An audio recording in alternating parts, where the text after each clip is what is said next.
Au VIe siècle avant Jésus-Christ, un général chinois du nom de Sun Tzu écrivait L'art de la guerre, un livre qui, 2500 ans plus tard, allait devenir l'ouvrage de stratégie militaire le plus célèbre du monde. Le livre a été maintes fois repris et adapté dans de nombreux domaines, allant de la stratégie d'entreprise jusqu'à la diplomatie et en passant bien évidemment par le football. En effet, des entraîneurs tels que Pep Guardiola ou Luis Felipe Scolari ont dit avoir lu ce bouquin pour mieux appréhender la partie stratégie et tactique de leur métier. Quand la guerre et le football se rencontrent, c'est ce que nous allons voir dans cette vidéo. C'est parti.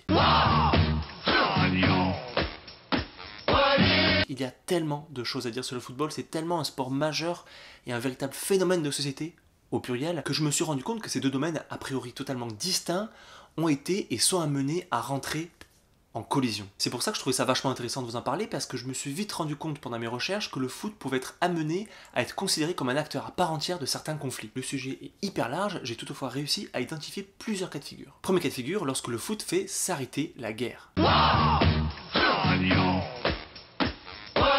J'ai un jour entendu et toujours cru qu'il y avait beaucoup moins de conflits pendant les Coupes du Monde. Le problème, c'est que je n'ai trouvé absolument aucune statistique ou étude sérieuse qui allait dans ce sens. Il y a cependant quelques exemples, comme par exemple celui de la Coupe du Monde 2002 qui a vu l'apaisement des tensions entre la Corée du Sud et le Japon. Ou alors l'exemple de la Coupe du Monde 2006 qui a vu l'apaisement des conflits en Côte d'Ivoire lors de la qualification de ce pays en quart de finale. Cette idée que le foot et le sport en général seraient un facteur de paix n'est pas neuve, et elle est soutenue entre autres par l'UNESCO, les Nations Unies, masse ONG, plein de sites internet, etc. Pierre de Coubertin, l'inventeur des JO modernes, pensait que les compétitions sportives permettraient l'évacuation de l'agressivité des personnes concernées.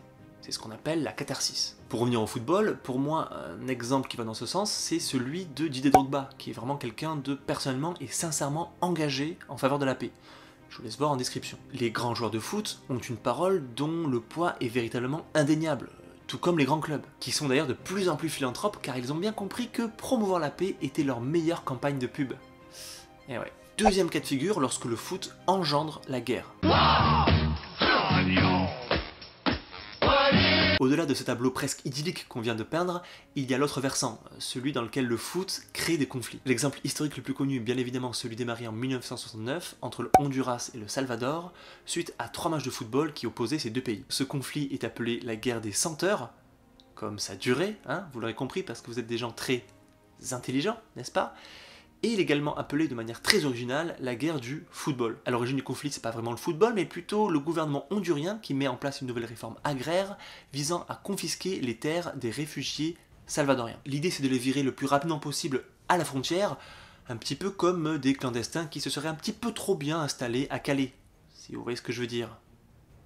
En réalité, les matchs de foot n'ont été que l'étincelle d'un feu qui de toute façon allait tôt ou tard s'allumer. On peut dire que le football n'a jamais vraiment directement été responsable du déclenchement d'une guerre ou d'un conflit. Mais une étude de 2014 d'un politologue américain a démontré que les pays qui venaient de se qualifier à la Coupe du Monde étaient beaucoup plus susceptibles de démarrer des conflits car les qualifications avaient tendance à exacerber les nationalismes. Et le nationalisme, c'est pas bien. Troisième cas de figure, lorsque la guerre et le foot se confondent.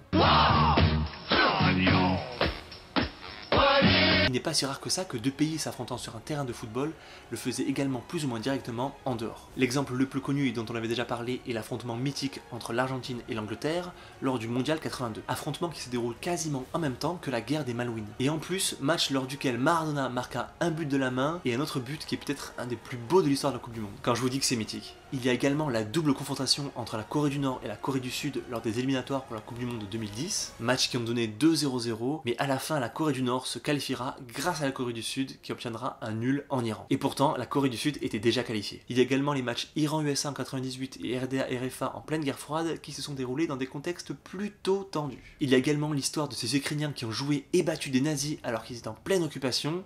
Une histoire que je vous laisse découvrir dans la description car j'ai mis une vidéo de Mamutwink qui en parle très bien. Impossible de ne pas citer ces rencontres en pleine Première Guerre mondiale, dans les tranchées entre soldats ennemis à Noël 1914. Ou encore l'histoire de ces soldats anglais qui se faisaient des passes sur le champ de bataille en chargeant la tranchée ennemie.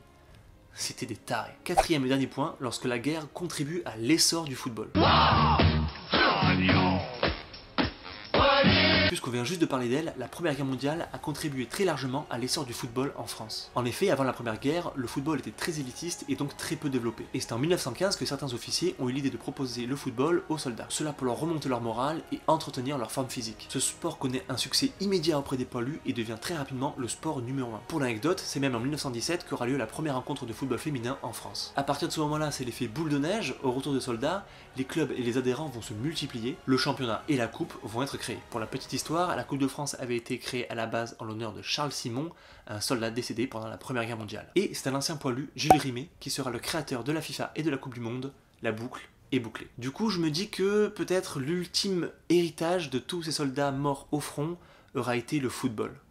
C'est beau. Pour conclure, le football est bien plus un reflet des tensions internationales qu'un véritable déclencheur. S'il a été pensé à ses débuts comme un moyen de rapprochement entre les peuples, il peut être dans les faits autant une occasion d'exagération des nationalismes qu'une occasion pour les grandes marques et les grands clubs d'une aggravation de la commercialisation de la paix. Mais il peut également être facteur de paix en proposant, pour une fois, une compétition encadrée et pacifique entre les États. Car comme disait Barack Obama en 2009, « Yes, we can ». La compétition nous rassemble, ne serait-ce que quelques semaines face à face, et nous aide à comprendre l'autre un peu mieux. Moi je pense que le foot peut être un bon outil pour étudier l'état d'une société à un moment donné, ses tensions diplomatiques avec les autres États, mais c'est tout. Donc ce que je vais vous dire va vous sembler être l'évidence même, mais le football, c'est 22 gamins qui courent après un ballon. C'est le plus merveilleux des jeux, et ça doit le rester. Et voilà, cette vidéo est déjà terminée, j'espère qu'elle vous a plu. Si c'est le cas, allez-y, vous savez quoi faire, l'abonnement, la cloche, les likes, plein de commentaires. Je vous dis à très bientôt. Ciao les blaireaux.